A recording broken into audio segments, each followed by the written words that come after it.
Hello and नमस्कार, हम doctor Govind, general laparoscopic surgeon. आज हम बात करने वाले हैं पेरिएनल एब्सेस के बारे में।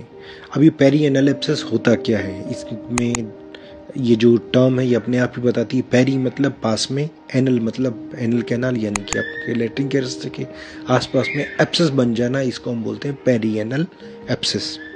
ये पेरिएनल एब्सेस होता क्या है और कैसे होता है और क्या इसके सिम्टम्स होते हैं, आज हम वो डिस्कस करेंगे, या फिर क्या इसका ट्रीटमेंट होता है। अब बात करते हैं कि पेरिनेल एब्सेस होता क्या है।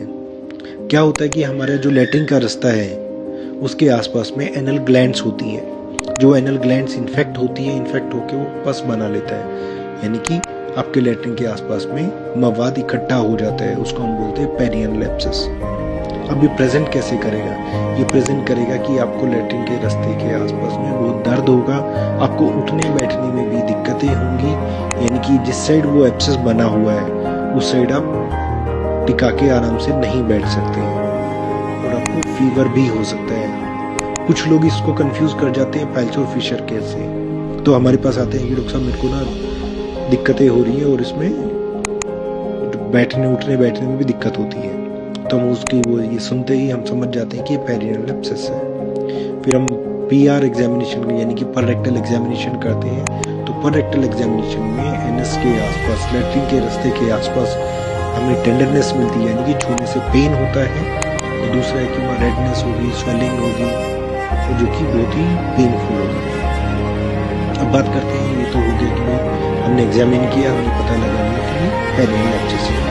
इसको हम कंफर्म करने के लिए और क्या कर सकते हैं? इसको कंफर्म करने के लिए हम MRI कर सकते हैं, या MRI अवेलेबल नहीं है तो हम अल्ट्रासाउंड से भी इसको कंफर्म कर सकते हैं कि कितना मवाद है और कहाँ तक बना हुआ है। अगर हम इसके ट्रीटमेंट की बात करें तो इसका एक ही ट्रीटमेंट है, वो है सर्जरी। लोग हमें बोलते हैं कि डॉक्टर साहब मेरे को कोई दवाई दे दीजिए, अभी मेरे को यहाँ जाना है, वहाँ जाना है, ये दिक्कतें वो दिक्कतें। तो इसका दवाई से कोई भी इलाज नहीं है। अगर आपको पेरिनेल एब्सेस हो गया है तो आपको एब्सेस को ड्रेन कराना पड़ेगा, क्योंकि आप उसको जितना लंबा खींचते जाएंगे उतने चांसेस हैं कि वो ठीक होने के बाद में वो एक फिस्टुला का रूप ले लेगा। तो आपको इसका टाइमली ट्रीटमेंट कराना है। तो आज ये हमने जाना, और जो ट्रीटमेंट जो मैंने बताया क्या है, ट्रीटमेंट है सर्जरी। सर्जरी में हम क्या करते हैं, हम एक इंसिजन लगाते हैं, यानी एक चीरा लगाते हैं। चीरा लगा के हम इसको मवाद को ड्रेन कर देते हैं और आपको इंस्टेंट रिलीफ मिल जाता है। कुछ दिन पट्टियाँ होती हैं और पट्टियों के बाद में वो ठीक हो जाता है।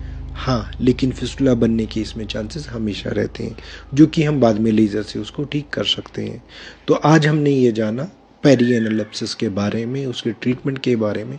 और अधिक जानकारी अगर आपको चाहिए तो आप हमारे चैनल को फॉलो कर सकते हैं, हमारे चैनल को लाइक कर सकते हैं, कमेंट बॉक्स में आपके कमेंट्स डाल सकते हैं, या हमारे चैनल को आप सब्सक्राइब भी कर सकते हैं।